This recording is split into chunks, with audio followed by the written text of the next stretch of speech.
एक राजा था। उस राजा के पास अपार संपत्ति थी, अपार दौलत थी। उसका एक नीचे बहुत बड़ा खजाना था जमीन के भीतर। उसका एक बहुत बड़ा दरवाजा था और उस जमाने में ताले बड़े बड़े होते थे। उस ताले की केवल 2 चाबियां थी। एक चाबी राजा के पास थी और एक चाबी राजा के मंत्री के पास थी, जो बहुत खास था। एक दिन राजा का मन हुआ, अच्छा उस खजाना के बारे में केवल 2 लोग ही जानते थे। राजाओं की बहुत सारी चीजें गुप्त रहती हैं। उस खजाने के बारे में 2 लोग ही जानते थे, एक तो राजा और दूसरा उनका मंत्री। एक दिन राजा का मन हुआ, चलो आज खजाना देख के आते हैं, क्या है क्या नहीं है। काफी दिन हो गए थे, गया नहीं, आज गया। दरवाजा खोला और अंदर चला गया। जैसे ही अंदर गया देखा बड़े बड़े हीरे। अब तो उसे ऐसा लगा, अच्छा बहुत सारे राजाओं को जीत जीत के भी उन्होंने संपत्ति जोड़ रखी थी, जाना हुआ नहीं। आज वर्षों बाद गए तो चकाचौंध में राजा, अरे मेरी इतनी प्रॉपर्टी है, इतनी संपत्ति, ये हीरा ये मेरा। खूब वहां मस्ती से झूमने लगे, नाचे, मेरी इतनी दौलत, मेरी इतनी दौलत है। राजा खजाने में काफी अंदर चले गए, तभी मंत्री आया। मंत्री ने सोचा यार दरवाजा खुला है। अच्छा मंत्री को पता नहीं था कि भीतर राजा है। मंत्री को लगा परसों मैंने लगता है खजाने को खोला था, दरवाजा लगाना भूल गया। तो मंत्री ने बाहर से दरवाजा ये सोचकर लगा दिया कि मैंने खोला था सो मैं लगा दूं। अब मंत्री दरवाजा लगा कर लॉक करके बाहर से चला गया और राजा जी अंदर फंसे रह गए। अब राजा जब पूरी संपत्ति का निरीक्षण करके लौटे, दरवाजे की तरफ तो दरवाजा बंद। जोर लगाया, भैया खोलो खोलो, कोई सुनने वाला नहीं, क्योंकि वो खजाना गुप्त था, वहां सब तो जाते नहीं थे। राजा चिल्लाते चिल्लाते गला सूख गया। भूख से प्यास से खजाने के भीतर तड़पने लगे। प्यास लगी तो उन्हें हीरों के पास जाकर राजा कहने लगे, ऐ हीरा, क्या तू मुझे 1 गिलास पानी दे सकता है? हीरों से आवाज आई, ना, उम्मीद मत करना। वो राजा हीरे के लिए, जो इंसान धन दौलत के लिए भागता है, वो धन तुम्हें गिलास भर पानी नहीं दे सकता। वो राजा वहां परेशान रहा, भूख से प्यास से तड़पने लगा। अंत में क्या हुआ? अंत में ये हुआ कि राजा ने हीरों का एक बिस्तर बनाया, सारे हीरे इकट्ठे की, उस पर बिस्तर बनाया, अपना दुपट्टा बिछाया और अपनी एक उंगली काट करके जब रक्त निकला, उस रक्त से दीवार में उसने एक मैसेज दिया हम सबके लिए। उस राजा ने कहा, मैंने सारी जिंदगी धन जोड़ा, किसी का भी गला काट देता था, किसी को भी मार देता था। हाँ, वो सारी संपत्ति मेरे पास है, पर वो सारी संपत्ति मिलके भी मुझे गिलास भर पानी ना दे सकी। जो इंसान धन के पीछे भागता है, वो इंसान ये समझ ले कि तुम्हारा ये धन तुम्हें गिलास भर पानी भी नहीं दे सकता। इसलिए धन के पीछे भागकर अपना जीवन बर्बाद ना कर दो। वो लिख करके राजा और वहां से समाप्त हो गया। बहुत दिनों बाद मंत्री ने जब चारों तरफ नगर में ढिंढोरा पीटा, राजा मिल नहीं रहे। एक दिन मंत्री ने दरवाजा खोला तो देखा राजा मरे पड़े थे, मरे पड़े हैं। मंत्री ने देखा, ले गए। दीवार में उन्होंने लिख रखा था, जिस धन के लिए मैं भागता रहा वो मुझे पानी ना दे सका, एक रोटी ना दे सका। तो याद रखना भक्तों, आज जो किसी को पानी पिला रहे हैं, आज जो किसी को भरपेट रोटी खिला रहे हैं, वो किसी हीरे, किसी मोती, किसी सोना, किसी चांदी से कम नहीं। तुम्हारी रोटी किसी कोहिनूर हीरा से कम मायने नहीं रखती। तुम्हारे पास कोहिनूर हीरा हो, पानी ना हो, रोटी ना हो तो गुजारा हो जाएगा? अरे कोहिनूर हीरा के बिना तो गुजारा संभव है, पर पानी और रोटी के बिना गुजारा संभव नहीं है। इसलिए हीरा मोती की तरफ ना भागो, परमात्मा जितना दे रहा है उतने में संतोष रखो। अरे पेट भरने के लिए दाल रोटी बहुत है, वो परमात्मा दे रहा है, वो खाओ और भगवान का भजन करो। जोड़ने वाले कितने जोड़ के चले गए, वो धन वो संपत्ति उनके ही काम ना आ सका जिन्होंने उसे जोड़ा था, जिन्होंने उसका संग्रह किया था। कई बार हम भी समाज में देखते हैं माँ बाप की संपत्ति पे बच्चे उल्टे सीधे काम करते हैं, कहीं धन का दुरुपयोग ना हो जाए। आज अपनी सारी इच्छाओं को समाप्त कर दिया गोपियों ने और एक इच्छा को बचा के रखा, केवल कृष्ण से मिलने की इच्छा, केवल एक इच्छा। मैं आपसे हाथ जोड़ के यही निवेदन कर रहा हूं, सारी इच्छाओं को मिटा देना, मरने के पहले ये काम कर लेना, ये आपका ही काम है। एक इच्छा रह जाए भगवान से मिलने की, बस सारी इच्छाएं किसी काम की नहीं। आज यमुना के तट पर भगवान खड़े हो गए। भगवान पिता रात्रि शरदोत्फुल्ल मल्लिका वीक्षरन्तुं मनश्चक्रे योग माया मुपास्थिता। आज भगवान यमुना के किनारे खड़े होकर और जो बांसुरी बजाए, भगवान पिता रात्रि, गोपियों का आओ गोपियों, राधा, ललिता, विशाखा, चित्रा, इंदुलेखा, चंपकलता, रंग देवी, तुंग विद्या, सुदेवी, ये अष्ट राधा की सखियां, 8 सखियां प्रधान सखियां थी। ये भगवान ने इन सब का नाम ले लेकर बुलाया। ये सारी गोपियां काम कर रही थीं। दुहन्त्यो भिययुः काश्चित्, दुहन्त्यो भिययुः काश्चित् दोहम हित्वा समुत्सुका। आज यमुना, आज गोपियां अपना काम कर रही थी, गाय दोह रही थी। तभी बांसुरी कान में सुनाई पड़ी तो गोपियों ने गाय दोहना छोड़ दिया। एक सखी अपने आंखों में काजल लगा रही थी, बांसुरी सुनाई पड़ी, कजरा लगाना छोड़ दिया। एक सखी वस्त्र पहन रही थी, जितने पहने उतना ही पहन के चल पड़ी। कहाँ? जिस तरफ से बांसुरी की ध्वनि आ रही थी उस तरफ गोपियां चल पड़ी। आज सारी गोपियां भाग करके गोविंद की तरफ चलने लगी। एक सखी तो अपने बच्चे को जो स्तनपान कर रहा था उस बच्चे को छोड़कर माँ कृष्ण की तरफ चलने लगी। गोपियां, इस कथा से, इस मैसेज से हमें सीखना ये है कि गोपियां जो थीं वो काम को नहीं, श्याम को महत्व देती थी। हाँ, काम तो सबके जीवन में है।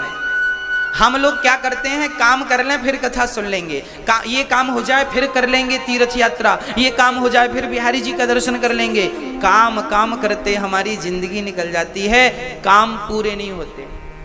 जब तलक रहेगी जिंदगी फुर्सत ना होगी काम से। कुछ समय ऐसा निकालो कि प्रेम कर लो मेरे राम से, मेरे श्याम से। भगवान के लिए समय होता किसी के पास नहीं है। किसके पास समय है आज बताइए? सब व्यस्ततम जिंदगी जी रहे हैं, कोई समय नहीं है किसी के पास। निकालना पड़ेगा। कौन निकालेगा? कौन निकालेगा समय?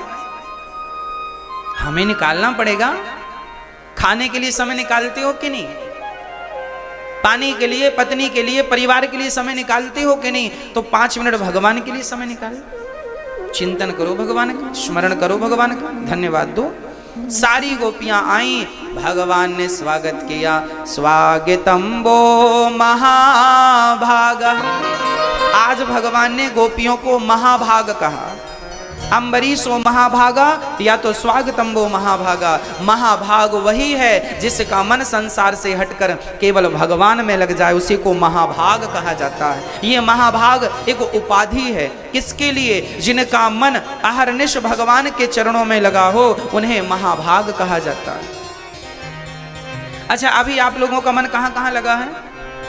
बहुत सारी जगह लगा ना? कहीं मत लगाइएगा, नहीं तो ये मन आपको लुटा डालेगा। सबसे बड़ा दुष्ट यदि कोई है तो हमारा मन है। इसके चक्कर में मत आना, ये मन तो बहुत दुर्गति कराता है। सारी गोपियां आई, भगवान ने स्वागत किया। स्वागतम वो महाभाग प्रियम किम करवाणि वः ब्रजस्या नामयं कश्चित् ब्रूता गमन कारण। बोलिए सद्गुरुदेव भगवान की जय। आज आप ऐसी विभूति का दर्शन करेंगे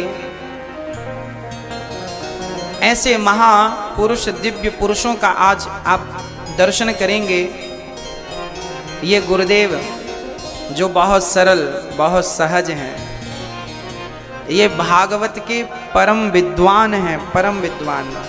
हम जैसे लाखों विद्यार्थियों को गुरुजन पढ़ाते हैं, हम जैसे लाखों विद्यार्थियों को गुरुजन पढ़ाते हैं, पढ़ा चुके हैं अपनी पूरी जीवन में। हाँ, ऐसे गुरुजनों के श्री चरणों में दास का कोटि कोटि। इन्हें हम विभूति कहते हैं। आज आप लोगों का परम सौभाग्य है कि आप ऐसे महापुरुषों का दर्शन कर पा रहे हैं। बहुत सहज बहुत सरल रहते हैं गुरुजन, और उच्च कोटि के आज पूरे भारत नहीं पूरे विश्व में मैं कहूं कि व्याकरण का, पूरे विश्व में व्याकरण के सबसे परम विद्वान यदि कोई हैं तो हमारे मध्य गुरुजन विराजमान हैं। पूरे विश्व में महाभाष्य जैसे महाग्रंथ, नाम सुना आपने कभी? महाभाष्य जैसे महाग्रंथ को गुरुजन अपनी वाणी से विद्यार्थियों को पढ़ाते हैं। करवाणि वः ब्रजस्यानामयं कश्चित् ब्रूतागमन कारणम्। सद्गुरुदेव भगवान हमारे मध्य आकर हमें अनुग्रहित करते हैं, और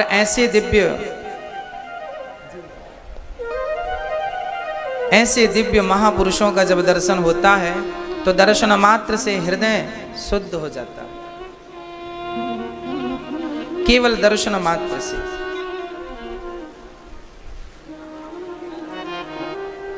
आज भगवान ने सारी गोपियों का स्वागत किया। देवियों आओ और ये बताओ कि आने का उद्देश्य क्या है, आने का हेतु क्या है, हमें बताओ।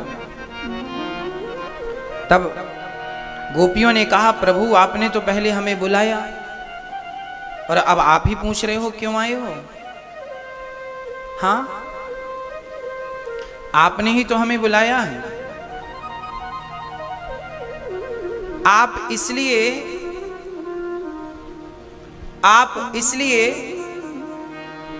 पूछ रहे हैं ना क्योंकि हम आपके योग्य नहीं हैं। भगवान ने कहा, ना ऐसी कोई बात नहीं है, आप हमारे योग्य हैं। आपने बड़ी उच्च कोटि की भक्ति की है तब तो हमें पाया है। तब भगवान ने गोपियों से कहा, आप वापस जाओ। गोपियों ने कहा, प्रभु हम आपके द्वारा जब तक जिस उद्देश्य के लिए आपने बुलाया है, जब तक वो उद्देश्य पूरा नहीं होगा हम नहीं जाएंगे। पर आप हमारा त्याग ना कीजिए, आप हमें स्वीकार कर लीजिए, हमें अपना लीजिए, हमें त्यागिए मत।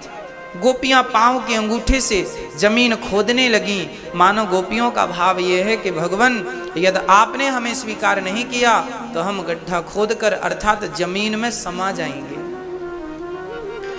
देखिए, गोपियां ऐसी हैं जिनके पास कृष्ण के सिवा कोई दूसरा ऑप्शन नहीं है। भगवान उन्हीं को मिले हैं, उन्हीं को मिलेंगे जिनके पास ईश्वर के अतिरिक्त तो कोई ऑप्शन नहीं है। जिनके पास बहुत सारे ऑप्शन हैं उन्हें भगवान नहीं मिलते। इसलिए ईश्वर के अतिरिक्त हमारा कोई बल ना हो, हमारा कोई साधन ना हो। त्वमेव माता च पिता त्वमेव, माता रामो मत पिता रामचंद्र, स्वामी रामो मत सखा रामचंद्र। हमारा बल केवल कृष्ण हो, कृष्ण के सिवा हमारा कोई बल ना हो। आज भगवान ने गोपियों को दिव्य ज्ञान भी दिया। भगवान ने कहा, देखो देवियों, आप अपने पति को अपने परिवार को छोड़कर आई हो, ये बिल्कुल अच्छा नहीं किया तुमने। जाओ अपने पति के पास, अपने परिवार के पास। उनका त्याग कभी भी किसी भी हाल में नहीं करना चाहिए, कभी नहीं करना चाहिए। यहां भागवत में भगवान गृहस्थी कैसे चलानी है, गृहस्थी कैसे चलेगी, इसका भी एक सामंजस्य बिठाते हैं भगवान। भागवत में सारी बातें हैं। भगवान की प्राप्ति करने वाले को भगवान की प्राप्ति का चरित्र है। अच्छा, गृहस्थी वालों को गृहस्थों की बातें भी हैं। यहां भगवान कहते हैं दोहशीलो दुर्भगो वृद्धो जड़ो रोग्य धनो पिवा। पति कैसा भी हो, अंधा हो, लंगड़ा हो, बहरा हो, काना हो, कभी भी नारी को अपने पति का त्याग नहीं करना चाहिए। मैया जी, ओ मेरी माँ, पति क्या होता है आपके लिए? क्या बोलो मैया जी, आप बताओ क्या होता है पति? भगवान होता है।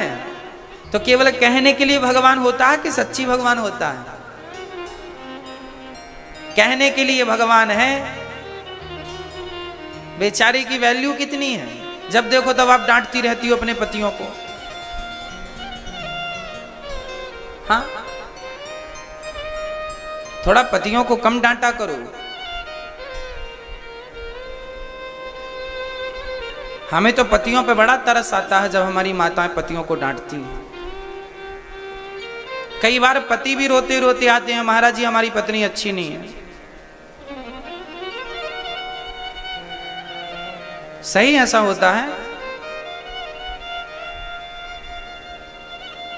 बहुत सारी पत्नियां होती हैं, पतियों को बहुत डांटती हैं।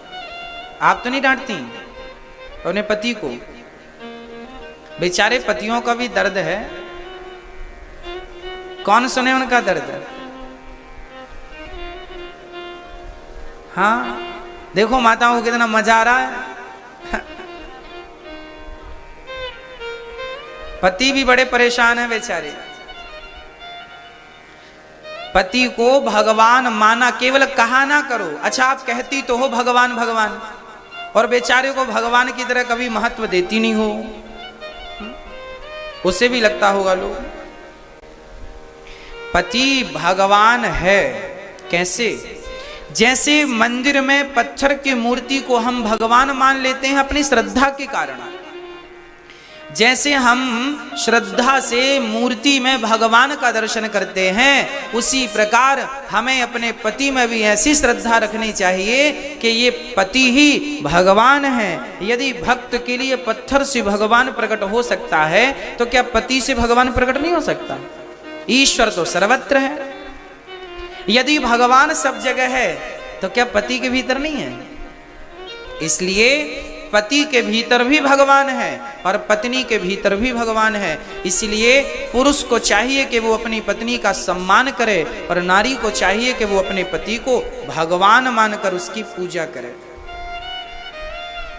पति के बिना जीवन अधूरा माना जाता है। इसलिए हर नारी को चाहिए पति की सेवा करे। पति अंधा हो, लंगड़ा हो, बहरा हो, काना हो, गूंगा हो, कैसा भी हो, पति पहले ही देख के करो शादी, और फिर जब मिल गया है, अच्छा मिले या बुरा मिले, उसकी सेवा करो, उसके बन करो, खत्म बात। पतिव्रता नारी तो उसकी सेवा करती है। अब एक मैया बोली, गुरुजी हम तो बड़ी सेवा करते हैं, पति की पांव दबाते हैं, आरती उतारते हैं, पर वो पी के आता है और हमें गाल में 2-4 थप्पड़ जमा देता है। अब हम क्या करें? ऐसे पति को हम क्या करें जो हमें मारता है, हमें डांटता है, हमें दुत्कारता है? कोई बात नहीं। पतियों को चाहिए कि नारियों का सम्मान करें। गृहस्थी की गाड़ी एक तरफ से नहीं, एक पहिए से नहीं, दोनों पहियों से चलती है। पत्नी भी ठीक हो, पति भी ठीक हो, पत्नी भी समझदार हो, पति भी समझदार हो। अच्छा, आप लोग समझदार हैं कि नहीं हैं? आप लोग बहुत समझदार हैं।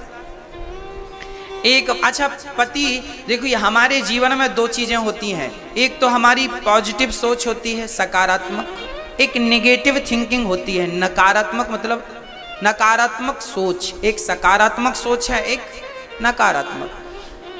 आज अधिकतर लोग नकारात्मक ज्यादा सोचते हैं, नेगेटिव ज्यादा सोचते हैं, जबकि सोचना पॉजिटिव चाहिए। आज मैं दोनों सोच आपके सामने रखता हूं, आप दोनों पे विचार कीजिएगा। एक पत्नी अपने पति से कहती है तुम जानवर हो। पत्नी को गुस्सा आ गया होगा पति पर, तो पत्नी ने कह दिया तुम जानवर हो एक नंबर के। अच्छा, इस पर पति को गुस्सा आना चाहिए था कि नहीं? बोलो हाँ या ना? मैया जी आना चाहिए। पर पति बहुत समझदार था, इतना समझदार था कि बेचारे को गुस्सा नहीं आया। उसने कहा तुम ठीक कह रही हो, हमें जानवर, तुम हमारी जान हो, हम तुम्हारे वर बराबर जानवर। जान प्लस वर बराबर जानवर। जानवर की उसने अच्छी व्याख्या कर ली। अर्थात पति कैसा था? पति पॉजिटिव था, सकारात्मक था। हाँ, पत्नी कभी कुछ कह दे तो पति को उसे पॉजिटिव लेना चाहिए, मुस्कुरा देना चाहिए। और कभी पत्नी कुछ कह दे तो पति मुस्कुराए, कभी पति कुछ कहे तो पत्नी को भी मुस्कुरा देना चाहिए। अर्थात तुरंत की तुरंत बातें खत्म कर देनी चाहिए, गंदी बातें, बुरी बातें। कहीं वो बातें झगड़े का रूप ना ले लें, कहीं वो बातें छोटी छोटी बड़ी ना बन जाएं, क्योंकि अभी तो छोटी हैं, उन्हें खत्म किया जा सकता है, दबाया जा सकता है, मिटाया जा सकता है। वही बातें कल को बड़ी हो जाएंगी तो तुम्हारे पांव का कांटा बन जाएंगी। इसलिए मैं आपसे बहुत जिम्मेदारी से प्रार्थना करता हूं कि छोटी बातों को जल्दी खत्म कर दो। हाँ, एक पति महाराष्ट्र के एक संत थे, नाम था तुकाराम। उनकी पत्नी बड़ी दुष्ट प्रकृति की थी। एक दिन तुकाराम जी सत्संग कर रहे थे, पत्नी आई और टूट पड़ी। क्यों जी, तुम्हारा कोई काम धाम नहीं हो? दिन भर बैठे भगवान का नाम जपते हो, भगवान खाने को देगा क्या? कमाते क्यों नहीं हो? पड़े रहते हो घर में। बहुत डांटा, सबके सामने डांटा। तुकाराम जी को गुस्सा नहीं आया, तुकाराम जी बैठे रहे। वो पानी भर के आई कुएं से घड़ा लेकर, देखी तो बैठे ही हैं, उसे इतना गुस्सा आया, भड़ा भड़ाया घड़ा पति की खोपड़ी में पटक दिया। तुकाराम जी मुस्कुराए पत्नी की तरफ देख के, देखो हमारी पत्नी कितनी अच्छी है। हमने सुना था जो गरजता है वो बरसता नहीं, जो बरसता है वो गरजता नहीं। मेरी पत्नी ऐसी है, पहले आके गरज गई, बाद में आके बरस गई। ऐसी पत्नी को पाकर तुकाराम खुश थे। आपकी तो ऐसी पत्नी नहीं होगी ना, अच्छी होगी। तो पत्नी प्रतिकूल मिले तो भी सुख से रहो, पत्नी अनुकूल मिले तो भी सुख से रहो। पति प्रतिकूल मिले तो भी सुख से रहो, और पति अनुकूल मिल जाए तो भी, मतलब हर क्षण हमें पॉजिटिव थिंकिंग रखनी चाहिए, पॉजिटिव सोच रखनी चाहिए। पत्नी से भी गलती होती है, पति से भी होती है, सबसे होती है। गलतियां नजरअंदाज करोगे तो गृहस्थी चला पाओगे, गलतियों पर ध्यान दे के बैठ जाओगे तो किसी की गृहस्थी चलने वाली नहीं है। हाँ या ना? वैसे आप तो ज्यादा तजुर्बे वाले बैठे हैं हमारे सामने। गृहस्थियों में नजरअंदाज करना पड़ता है कि नहीं गलतियों को? बाप को बेटे की गलती नजरअंदाज करनी पड़ती है, पत्नी को पति की गलती और पति को पत्नी की गलती। चलो हो गया, अब नहीं होगा, खत्म करो बात, आगे चलो, खुश रहो, प्रसन्न रहो। गलतियां की है तो कोई बात नहीं, गलती को स्वीकार करो और सुधार करो। जीवन में दो चीज आपने सीख ली तो कभी कभी किसी का झगड़ा नहीं होगा। पहली बात, गलती हो गई तो उसे स्वीकार कर लो, और स्वीकार ही नहीं सुधार कर लो। मतलब जो गलती हो गई है वो दोबारा दोहराई ना जाए। गलती पत्नी से हुई, स्वीकार कर लो, हाँ हाँ गलती। कई बार झगड़े किस बात की? गलती मैंने की, फिर भी मैं स्वीकार नहीं करता, नहीं नहीं मैंने तो की नहीं, मैंने तो की नहीं। आदमी पत्नी गलती की स्वीकार नहीं करती, ना पति गलती स्वीकार करता है। जबकि चाहिए ये कि पत्नी भी गलती स्वीकार कर ले, हाँ हाँ गलती हो गई, अब नहीं करेंगे गलती, खत्म, इतना ही तो कहना है। पर इतना नहीं कह पाता अपने एटीट्यूड के कारण आदमी, अपना अहंकार के कारण आदमी इतना नहीं कह पाता कि गलती हो गई अब नहीं करेंगे। दो शब्द बोल के बात खत्म हो सकती है, पर ये शब्द ना बोल के अपनी सफाई में पुथन्ना लिख दिए जाते हैं, लंबी चौड़ी बातें की जाती हैं, इससे संबंध कच्चे हो जाते हैं। जबकि संत जन कहते हैं रही मन धागा प्रेम का मत तोड़ो चटिकाए, टूटे से फिर ना जुड़े, जुड़े तो गांठ पड़ जाए। ये गृहस्थी के धागे बड़े कच्चे होते हैं, इन्हें तोड़िएगा मत, कोशिश करिए टूटे ना, जुड़े रहे, है ना। तो आज से आप लोग अपनी गलती स्वीकार करोगे कि नहीं मैया? वैसे आप करती थी, और निवेदन मेरा, गलती स्वीकार करो। आपका पति कहता तुमने ये गलती की, तो आप ये मत कहो नहीं मैंने नहीं की, सीधे कहो हाँ मैंने कर दी है गलती। यदि आपको गलती लग रही है इस काम से, भाई मैंने ये गिलास उठा करके यहाँ की गिलास यहाँ रख दी, अब पति कहता है तुमने गलती कर दी, आप कहोगे नहीं नहीं वो तो मैंने साफ सफाई की तो ये गिलास उठा के यहाँ रख दी। आप तो ठीक कह रही हो कि आपने ठीक किया, पर पति कह रहा है कि गलती की, तो कह दो हाँ हाँ ठीक गलती हो गई, अब नहीं करेंगे, ध्यान दे दो, खत्म करो बात। अब उसमें नहीं नहीं मैंने तो ठीक किया, मैंने क्या गलत किया, गिलास यहाँ की यहाँ रख दी, मैं तो साफ सफाई करनी थी, नहीं नहीं वहीं रखना था, लो झगड़ा कर लो। फिर छोटी छोटी बातें हैं, समझदारी से समाप्त हो सकती है, कर लो। पति गलती करता है, तुम ध्यान मत दो, तुम गलती करो, वो ध्यान मत दे, खत्म बात। गलतियां करो, स्वीकार करो, सुधार कर लो, खत्म बात। तो आप गलती करेंगे तो क्या करेंगे? बोलो, आप गलती करेंगे तो क्या करेंगे? स्वीकार करेंगे। पहला है स्वीकार करना, मैंने गलती की है। अच्छा, आपसे कभी गलतियां होती हैं कि नहीं? बोलो हाँ या ना। कई लोग ऐसे हैं मानते नहीं कि मैंने गलती की। हाँ, इनको भगवान अगले जन्म में बबूल का पेड़ बनाता है, खड़े रहो कांटों से भरे हुए। हाँ, गलती स्वीकार करो। और दूसरा पॉइंट क्या है? गलती स्वीकार करो, पहला पॉइंट। दूसरा क्या है? स्वीकार करो प्लस सुधार करो। स्वीकार करो प्लस गलती, स्वीकार करो प्लस सुधार करो। यदि आपने गलती स्वीकार करके सुधार कर ली, घर स्वर्ग बन जाएगा। ये दोनों पे लागू होगा, पत्नी पर भी और पति पर भी, जिठानी पर भी और देवरानी पर भी, सास पर भी और बहू पर भी, सब पे लागू होगा ये। खत्म करो इन चीजों को। हाँ, प्रेम से रहो। जिंदगी का भरोसा नहीं है। आदमी के पास जब तक समय रहता है ना, झगड़े में समय लगाता है, और आदमी मर जाए तो फिर रोता है। थोड़ा सा समय होता तो बात कर लेते, ये होता तो वो कर लेते, ये होता तो ऐसी बात कर लेते। ऐसा होता है, आदमी रोता है बाद में। माँ जब तक जिंदा होती है ना, बच्चे सेवा नहीं करते। हाँ, माँ जब तक जिंदा होती है बच्चे सेवा नहीं करते। माँ भूखी है, प्यासी है, देखते नहीं है। और माँ मर जाएगी ना तो रोने चले जाएंगे बच्चे, मेरी माँ मर गई, माँ मर गई, माँ। काहे रो रहे हो? किस चीज का क्यों ढोंग कर रहे हो भाई? जब तुम्हारी माँ को तुम्हारी जरूरत थी तब तो तुमने शक्ल दिखाई नहीं, तब तो पांव दबाए नहीं, तब तो पानी पिलाया नहीं, तब तो रोटी खिलाई नहीं। अब रोने चले आए तो तुम क्यों आ गए? रोने वालों की कमी थी जो तुम आ गए। हाँ, बहुएं जब तक सास जिंदा, सारी बहुएं नहीं, बहुत सारी बहुएं जब तक सास जिंदा होती है, बहुत सारी बहुएं ऐसी हैं मैं जानता हूं, बहुएं सास को पानी नहीं पिलाती। बूढ़ी सास अकेले बनाकर खाती है, बुढ़ापे में अकेली पानी भरती है। बहू देखती हुई भी नजरअंदाज कर देती है कि मेरी सास बूढ़ी है, घुटनों में दर्द है, खड़ा हो या नहीं जाता। वो बुढ़ापे में रोटी बनाकर खाती है, तुम्हें दया नहीं आती। और वही सास जब मरती है ना, तो ये बहू जो गिलास भर पानी नहीं पिलाती थी, 2 रोटी नहीं खिलाती थी, ये बहू फ्रंट में बैठ के रोती है। बहुएं ना कहाँ बैठ के रोती हैं पता है? जैसे कोई मरता है ना, तो बहुएं सबसे आगे फ्रंट में बैठ के रोती हैं। पहले ही उनका स्थान नियुक्त हो जाता है, हमें यहाँ बैठना है। पहले से प्लानिंग चलती है, मरेगी सास तो बैठेंगे कहाँ, वो जगह पहले से नियुक्त होती। कोई बैठ भी गया तो हटा देगी, चल तू कहाँ बैठ गई, मैं बैठूंगी, और फिर रोएगी वो दहाड़ दहाड़ के। ये वही बहू है, सास जिंदा थी, पानी नहीं पिलाया, मर गई तो बाल्टियों से आंसू बहा रही है। देखो जरा नौटंकीबाज को। ऐसी बहुओं की भी हमारे भारत में कमी नहीं है। गिलास और पानी महंगा है, 2 रोटी महंगी है, आंसू सस्ते आंसू बहा देती है। हाँ या ना? समाज में ऐसा होता है कि नहीं? ऐसा तो नहीं मैं गलत बोल रहा हूं, होता है कि नहीं? होता है, मैंने भी देखा है। इसलिए जीते जी इंसान की कद्र करो।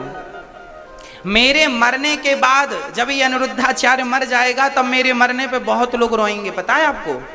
मुझे पता है मेरे मरने में बहुत लोग रोएंगे, हाँ रोने वालों की कमी नहीं होगी, पर मैं उन्हें महान मानता हूं जो मेरे जीते जी मेरे कंधे से कंधा मिलाकर मेरा साथ देते हुए मेरे संग चल रहे हैं।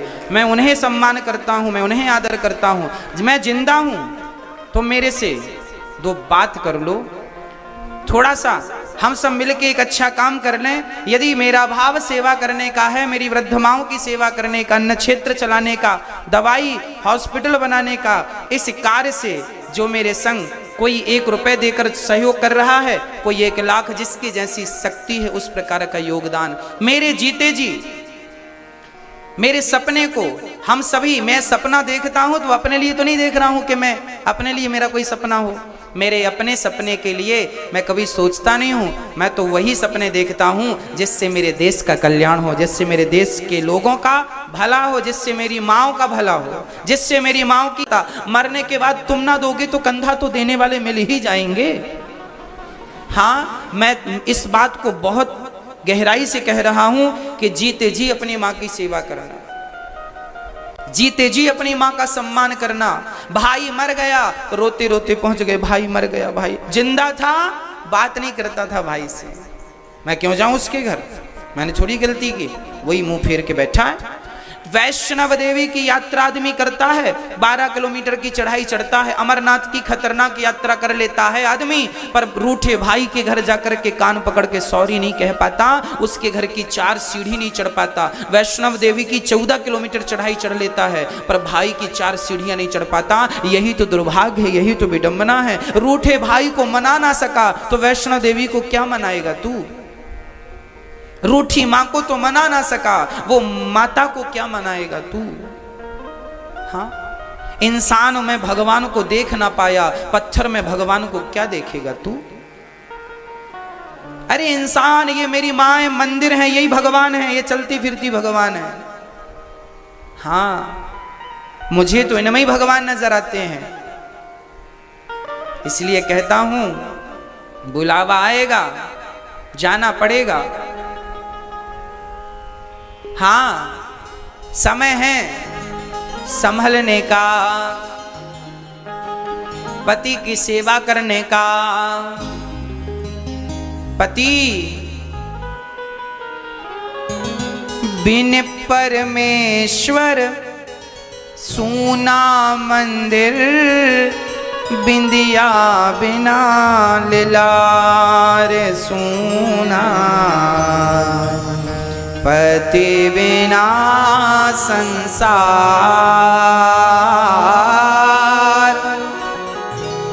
बिन परमेश्वर सूना मंदिर, बिंदिया बिना लिलार सूना, पति बिना संसार। मंदिर में मूर्ति ना हो तो मंदिर अधूरा है, माथे पे बिंदिया ना हो तो माथा अधूरा है, जीवन में पति ना हो तो जिंदगानी अधूरी है। इसलिए मंदिर में भगवान, माथे पे बिंदिया और जीवन में पति होना आवश्यक है। इसलिए पति है ना आपका, सेवा कर लो, बाद में रोना मत। बिन परमेश्वर सूना मंदिर, बिंदिया बिना लिलार सूना, पति बिना संसार।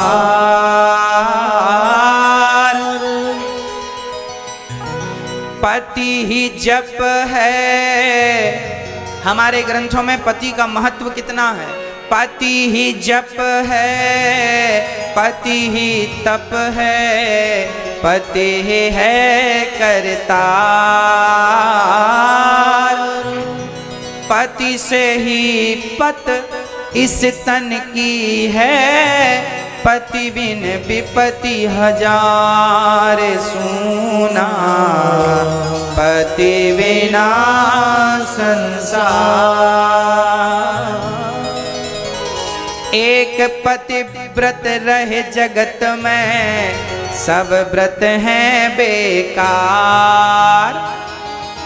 नारी का एक ही व्रत होता है, कौन सा? नारी को सोमवार नहीं, मंगलवार का व्रत नहीं, बुधवार का नहीं, गुरुवार का नहीं। आप सारे व्रत करो ना करो पर पतिव्रता बन जाओ। पतिव्रता कैसी है? अच्छा, पतिव्रता नारी किसे कहते हैं? मैया जी आप बताओ, आप सबसे बूढ़ी हो, बताओ पतिव्रता नारी किसे कहते हैं? हाँ, नहीं आपसे पूछ रहे हैं। बताओ पतिव्रता नारी किसे कहते हैं? मैया आप बताओ। नाय पतो?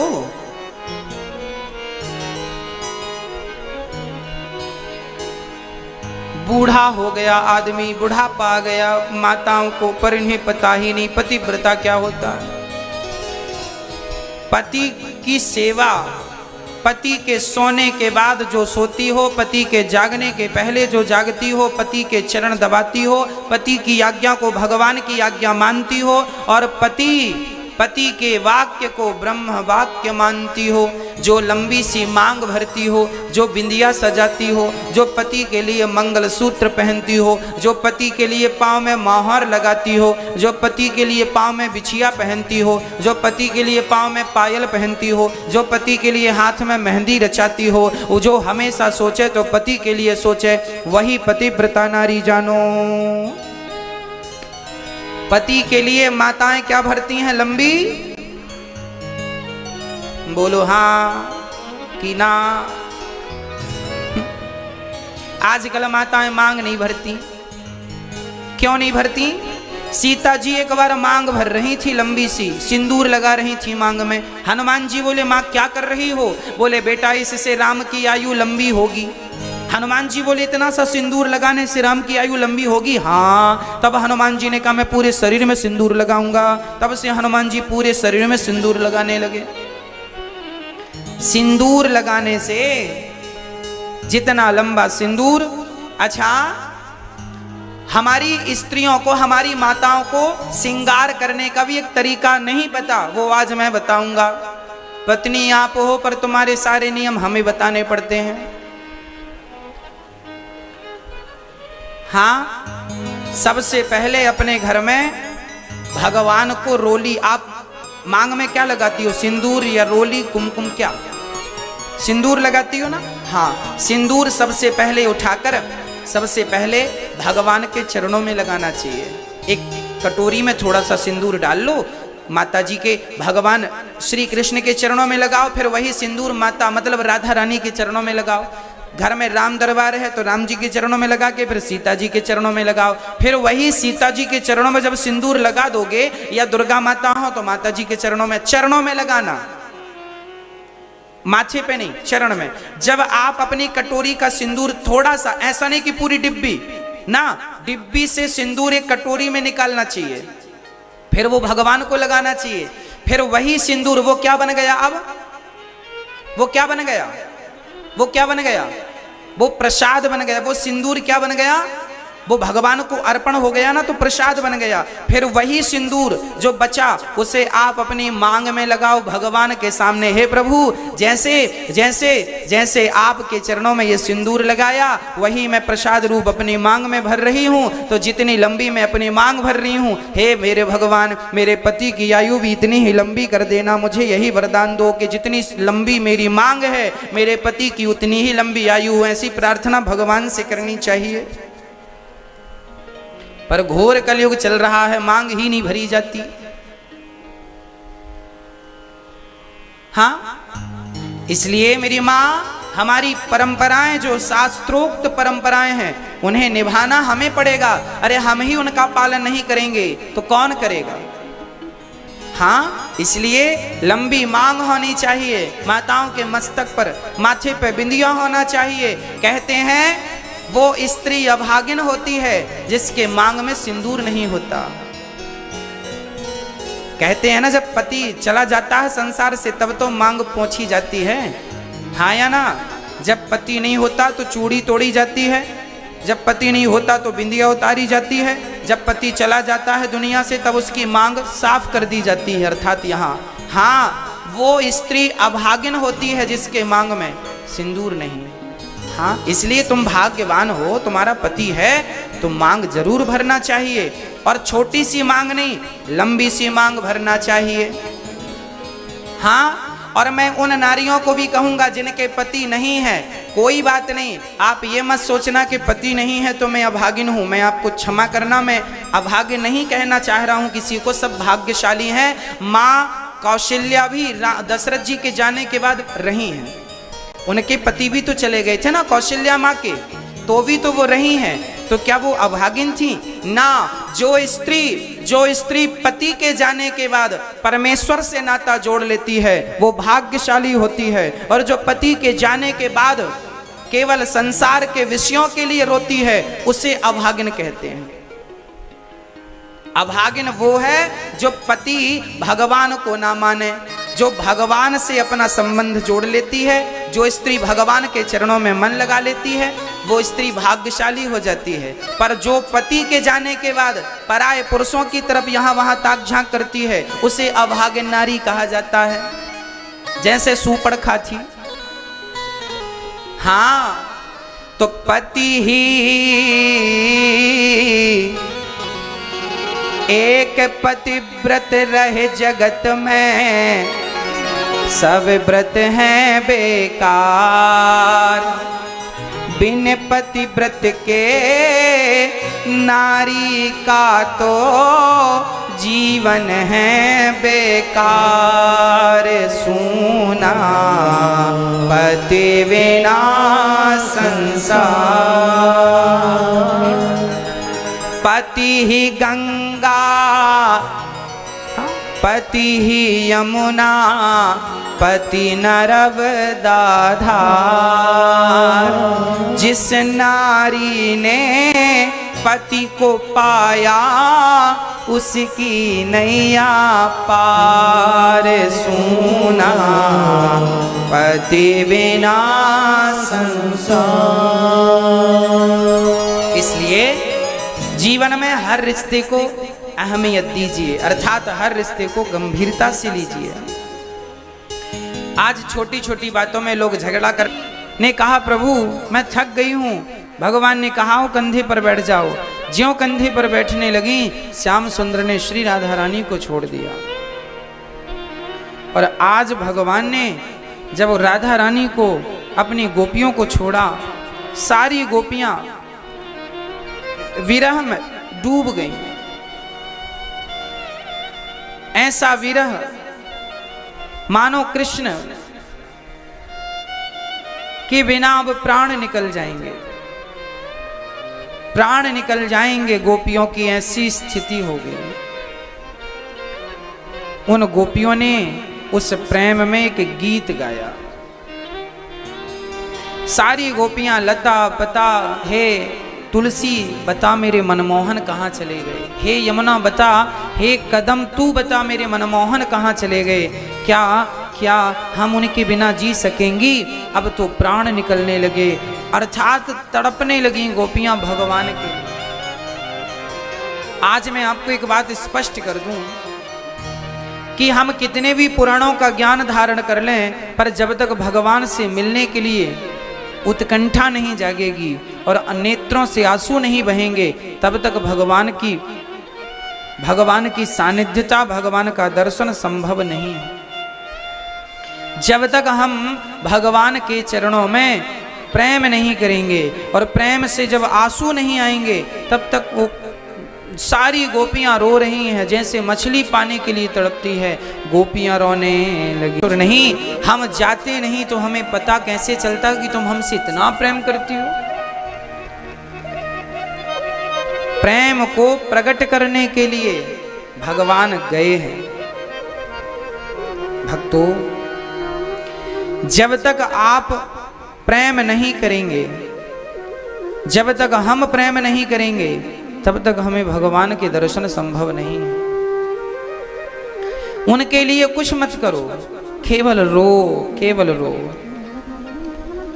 जैसे पानी के लिए मछली कैसे तड़पती है, मिले तो ठीक है, नहीं मर जाएगी, दूसरा ऑप्शन नहीं है मछली के पास। सांप को पानी से निकाल दो तो उसके पास थल है, कछुए को पानी से निकाल दो तो वो जिंदा रह सकता है, विडंबना मछली की है, पानी के सिवा रह नहीं सकती। उसी प्रकार जो भक्त है वो भगवान के बिना रह नहीं सकता। यही उस भक्त की पहचान है। कृष्ण उसका जल है, कृष्ण उसका भोजन है। भगवान ने गोपियों से प्रेम किया, रास रचाया, गोपियों का हर मनोरथ पूर्ण किया। आज गोपियों को दर्शन देकर भगवान वहां से एक दिन के लिए बुलाया गोपियों को, 6 महीने तक आज भी भगवान ने रास कहाँ रचाया? ये संपूर्ण वृंदावन भगवान की रास स्थली ही तो है। लाखों गोपियां थी, कोई एक जगह छोड़ी आ जाएंगी, लाखों। जितनी गोपियां उतने कृष्ण बन गए। ये देखी भगवान की भगवत्ता प्रकट हो रही है। जितनी गोपियां उतने भगवान, और भगवान ने गोपियों के मध्य रास रचाया, गोपियों के संग क्रीड़ा की, गोपियों का मनोरथ सिद्ध किया। जैसे कोई यहां ये प्रश्न करे कि महाराज जी भगवान गोपियों के संग रास रचा रहे हैं? हाँ, वो गोपियां भगवान की भक्त थीं। और कोई भक्त ये कहे कि अच्छा, किसी भक्त की इच्छा है धन पाने की, किसी की पद पाने की, किसी की पुत्र पाने की, कोई भक्त ऐसा निकल जाए जो कहे प्रभु हमें आपको गले लगाना है, तो क्या भगवान भक्त की इच्छा पूरी नहीं करेंगे? कोई कहे कि हे प्रभु मुझे आपके गालों को चूमना है, तो क्या भगवान इस इच्छा को पूरी नहीं करेंगे? प्रिय भक्तों, भगवान भक्त की हर इच्छा पूरी करते हैं। जैसे माँ बच्चे के गालों को चूमती है, ऐसे आज गोपियां भगवान के गालों को चूमती हैं, उनके मस्तक को चूमती हैं। वहां कोई काम नहीं है, वहां तो केवल एक सच्चा प्रेम है। एक भक्त और भगवान के मिलन का नाम रास है, ना कि सांसारिक बातें हैं। जिस समय भगवान गोपियों के संग रास रचाए, उस समय भगवान की उम्र केवल 8 साल की थी। क्या 8 साल के बालक के भीतर कोई हम सांसारिक भावना मान सकते हैं कि कोई काम वासना हो? जीवात्मा परमात्मा के मिलन का नाम रास है। भक्त और भगवान के मिलन का नाम रास है। उस रास में केवल स्त्रियां नहीं, शंकर जी जैसे पुरुष भी थे, पर गोपी बन के गए थे। आज भी वृंदावन में गोपेश्वर महादेव है, जहां शंकर जी गोपी के रूप में बैठे। उस रास में नारद जी भी थे, पर गोपी के रूप में। मतलब गोपी किसी स्त्री का नाम नहीं था, गोपी एक भाव था। आपको उसमें प्रवेश करना है तो गोपी के भाव से, गोपी के प्रेम से प्रवेश कर पाएंगे। भगवान ने रास को पूर्ण किया। आगे भगवान ने शंख सुदर्शन नाम के दैत्य का उद्धार किया। शंखचूड़ और सुदर्शन नाम के दैत्य का युगल गीत गोपियों ने गाया। भगवान की सुंदरता का निरूपण, अरिष्टासुर का भगवान ने उद्धार किया। अक्रूर जी भगवान को लेने पहुंच गए। भगवान कृष्ण को मथुरा लेने के लिए कंस ने अक्रूर जी को पठाया, जाइए अक्रूर जी। अक्रूर जी जब वृंदावन आए और उन्होंने गोपियों से, यशोदा से कहा तुम्हारे कृष्ण को हम लेकर जाएंगे, मानो गोपियां अचेत होकर के गिर गई, मानो प्राण निकल गए। कृष्ण का एक पल के लिए वियोग गोपियां सहन नहीं करती थी। जब कृष्ण को कहा अक्रूर जी ने कि मथुरा चलना है, भगवान ने ये कहा कि अक्रूर चाचा, काका जी आप ये मत कहना कि मैं सदा के लिए जा रहा हूँ, मैं कहूँगा कि मैं 2 दिन के लिए जा रहा हूँ। दूसरा दिन हुआ, भगवान ने स्नान किया, माँ यशोदा से आज्ञा मांगी, माँ मुझे मथुरा शहर देखने जाना है, मेला देखने जाना है, मुझे 2 दिन की आज्ञा दे दो। माँ ने कहा बेटा मैं 2 दिन तेरे बिना कैसे रहूंगी, मेरे प्राण निकल जाएंगे। कन्हैया ने कहा ना माँ मैं 2 दिन के लिए जा रहा हूं। माँ को बहुत समझाया है। देखिए तो गोपियां ऐसी थीं, माँ यशोदा ऐसी थीं कि भगवान का 2 दिन का भी वियोग सहन नहीं कर सकती थी। अर्थात 2 दिन का वियोग भी गोपियां सहन ना कर सकी। हाँ जी, वो रोती हैं कृष्ण के लिए। और हम लोग भगवान के बिना भी रहना सीख लेते हैं, जबकि गोपियां नहीं रहती। भगवान कृष्ण चले गए तो गोपियां उनकी चर्चा करती हैं। पूरा दिन पूरी रात गोपियां जब भी बात करेंगी, उनका हर शब्द कृष्ण के लिए होता था, हर बात कृष्ण के लिए होती थी, हर बात कृष्ण के ऊपर होती थी। आज कृष्ण 2 दिन का कहकर गोपियों के समक्ष पहुंचे। गोपियां ने लेट करके रास्ता रोका है, श्याम सुंदर हमें छोड़कर मत जाओ। कन्हैया ने कहा 2 दिन के लिए जा रहे हैं, हमें जाने दो। राधा रानी को बहुत समझाया है श्याम सुंदर ने, और जब जाने लगे राधा ने कहा तुम्हारे बिना हम कैसे जिएंगे? तो कहा ये मेरी बंसी तुम रख लो, जब भी तुम इसे बजाओगी तुम्हारे सामने मैं आकर खड़ा होकर नाचने लगूंगा। श्याम सुंदर ने वृंदावन जाते समय बांसुरी श्री राधा रानी को दे दी। आज भी निधि वन में राधा रानी श्याम सुंदर की बांसुरी लेकर खड़ी है, अर्थात जब कृष्ण गए तो उस प्रेम भरी बांसुरी को राधा रानी को देकर गए। अर्थात जो प्रेम भगवान ने वृंदावन में किया, इस वृंदावन में जो प्रेम को प्रकट किया है, वो प्रेम आज तक किसी अवतार में भगवान ने प्रकट नहीं किया। गोपियों जैसा प्रेम छोड़कर चले कृष्ण। जब गोपियां कृष्ण जाने लगे तो गोपियां उनके पीछे पीछे दौड़ने लगी, मेरे कृष्ण पागलों की तरह। अच्छा, ये सारी बातें क्यों हम सुना रहे हैं आपको, और आप क्यों सुन रहे हैं? इन बातों से हमें क्या करना?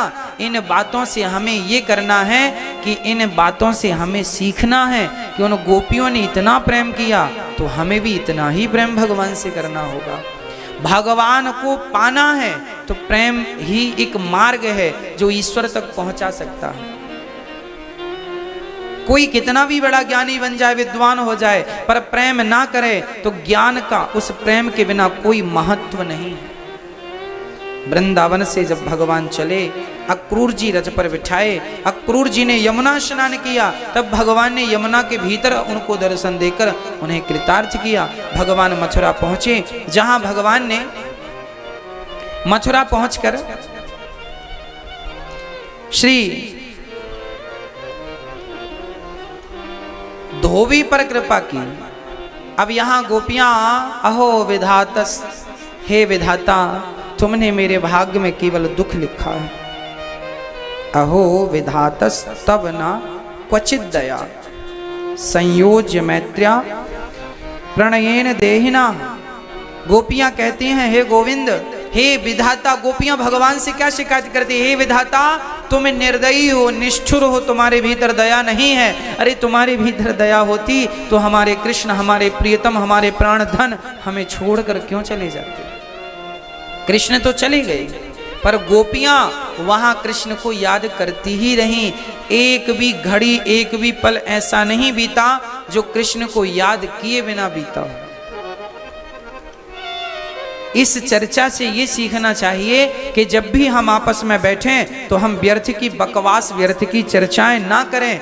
जब भी चर्चा करें भगवत चर्चा करें। जो समय भगवान की कथा के संग व्यतीत किया गया वो समय सार्थक है। जो समय भगवान के चरित्र में लगा वो समय सार्थक है, और जो समय संसार की बकवास में और व्यर्थ में लगा उस समय का कोई अर्थ नहीं। इसलिए आप भी जब अकेले बैठा करो भगवत चर्चा किया करो। सारी गोपियां चर्चा, यहां भगवान ने धोबी पर कृपा कर दी। धोबी जा रहा था कपड़ों का गट्ठा सिर पे रख के। भगवान ने कहा मामा जी राम राम, ये कपड़े थोड़ा हमें भी दे दो। धोबी ने कहा तुमने बाप की राज में ऐसे पहने हैं जो मांग रहे हो? भगवान ने कहा हमने तो कपड़े मांगे, तुम बाप तक चले गए। एक थप्पड़ जमाया गाल में, इतना जोर का मारा धोबी जी निपट गए। कपड़े अपड़े सब भगवान ने पहने। अब जब कपड़े पहने, ये धोबी वही धोबी जिसके कहने से भगवान राम और पूरी प्रजा सीता पर उंगलियां उठाती है। हाँ, आज भगवान ने इसको मुक्त कर दिया। भगवान ने किसी को द्वेष भावना से नहीं मारा। भगवान ने जिनको मारा है उनको तारा है। जो गति भगवान ने दशरथ जी को दी वही गति भगवान ने रावण को भी दी। जो गति यशोदा को मिली वही गति इसे भी मिली, धोबी को। भगवान की नजर में कोई ऊंचा नीचा छोटा बड़ा कुछ नहीं है। भगवान तो कृपा सब पर, उनके तो मारने पर भी कृपा है, उनके तो तारने में भी कृपा है। माँ, एक माँ के 2 बेटे थे। एक बेटे से माँ ने केला छीन लिया, केला खाता, दिया गाल पे 2 थप्पड़। और एक बच्चे को माँ ने केला दूध दे दिया, ले बेटा दूध खा, दूध केला खा, दूध पी ले। किसी ने कहा कैसी माँ है, एक बच्चे से तो केला छीन लेती है, केला क्यों खाता, और दूसरी को देती है। तो माँ ने कहा इसे सर्दी है, इसलिए केला छीन लेती हूँ, खाएगा तो सर्दी बढ़ जाएगी, बीमार पड़ जाएगा, और ये दुबला पतला है तो केला दूध खिलाती हूँ ताकि हट्टा कट्टा हो जाए। माँ तो छीने उसमें भी प्यार है, माँ के लेने में भी प्यार, माँ के देने में भी प्यार। यही भगवान है, वो कृपा करें तो प्रेम, ना करें तो प्रेम।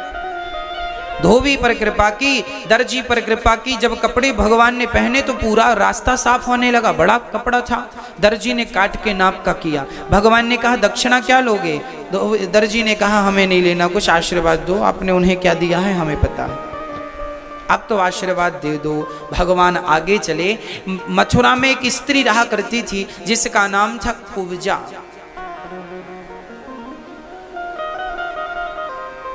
कुब्जा नाम की एक स्त्री थी, त्रिभंग थी अर्थात टेढ़ी थी, कुबड़ निकली थी, लाठी लेके चलती थी तो जवान, परंतु वो कुबड़ के कारण बूढ़ी सी दिखती थी। सारे लोग उसका मजाक उड़ाते थे, कोई देखना पसंद नहीं करता था, बड़ी कुरूपणी थी।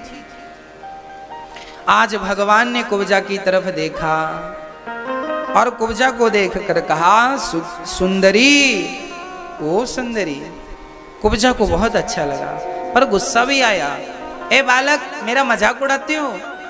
आज तक मुझे किसी ने सुंदरी नहीं कहा, एक पहले तुम हो जिन्होंने मुझे सुंदरी कहकर बुलाया है, क्यों मेरा मजाक उड़ाते हो? तब भगवान ने कहा सारी दुनिया ने तुम्हारा तन ही देखा है, इसलिए तुम्हें सुंदर किसी ने नहीं कहा, हमने तुम्हारा मन पढ़ लिया इसलिए तुम्हें सुंदर कह करके बुलाते हैं। भगवान तन को नहीं मन को देखते हैं, इसलिए भगवान मन के प्रेमी है, तन के नहीं। कुब्जा पर भगवान ने कृपा की, कुब्जा ने भगवान को चंदन लगाया, अर्थात जो भगवान को चंदन का लेप करता है भगवान उसे सुंदर कर देते हैं। तो भगवान ने कुब्जा पर कृपा की, कुबलियापीड़ नाम के हाथी पर कृपा की, चाणूर मुष्टिक पर कृपा की। धनुष यज्ञ में जाके भगवान ने धनुष तोड़ा, फिर कुबलियापीड़, फिर चाणूर मुष्टिक को मारा। भगवान ने जाकर के कंस की सभा में कंस के केस पकड़ लिए और कंस को उठाकर पटक दिया। कंस बोला बालक क्यों मार रहे हो? भगवान ने कहा तुम वही कंस हो जिसने मेरी माँ पर, मेरी प्रजा पर बड़ा अत्याचार किया, आज तो मैं छोड़ूंगा नहीं। कंस बहुत पावरफुल था, पर भगवान से किसका पावर चलता है? हाँ, कहने का तात्पर्य यह भी है कि कोई कितना भी पावरफुल हो पर मौत से कोई जीत नहीं सका। इसलिए हमें हमेशा मौत को याद रखना चाहिए कि मुझे मरना भी है, इसलिए गलत ना करो, हिसाब देना पड़ेगा। भगवान ने कंस को उठाकर पटका, खुद कंस के ऊपर कूद पड़े, कंस का उद्धार हो गया। कंस के भाइयों ने युद्ध करना चाहा, उन्हें भी पराजित किया। भगवान जब कंस को मारते हैं ना, तब भगवान आज 11.5 वर्ष के बाद अपनी माँ देवकी का दर्शन करते हैं। आज पूज्य श्री अनिरुद्धाचार्य जी महाराज ने हम सभी लोगों को बहुत ही उत्तम एवं शिक्षाप्रद कथा सुनाई है। आशा करता हूँ कि इस शिक्षाप्रद कथा से हम सभी लोग कुछ न कुछ शिक्षा अवश्य ग्रहण करेंगे और अपने जीवन को सुखी और सात्विक बनाने का प्रयास करेंगे। मित्रों, अगर आपको यह शिक्षाप्रद कथा पसंद आई हो तो वीडियो को लाइक करें और अधिक से अधिक लोगों को शेयर भी करें, जिससे और भी लोग महाराज जी की इस शिक्षाप्रद कथा से शिक्षा लेकर अपने जीवन को सुखी बना सकें। मित्रों, अगर आपने अभी तक हमारे चैनल को सब्सक्राइब नहीं किया है तो हमारे चैनल को तुरंत सब्सक्राइब भी कर लें, जिससे आपको नोटिफिकेशन के माध्यम से महाराज जी के शिक्षाप्रद कथा तुरंत प्राप्त हो सकें। मित्रों, तो कल फिर किसी शिक्षाप्रद कथा के साथ आप लोगों के समक्ष प्रस्तुत होंगे। तब तक के लिए जय श्री राधे।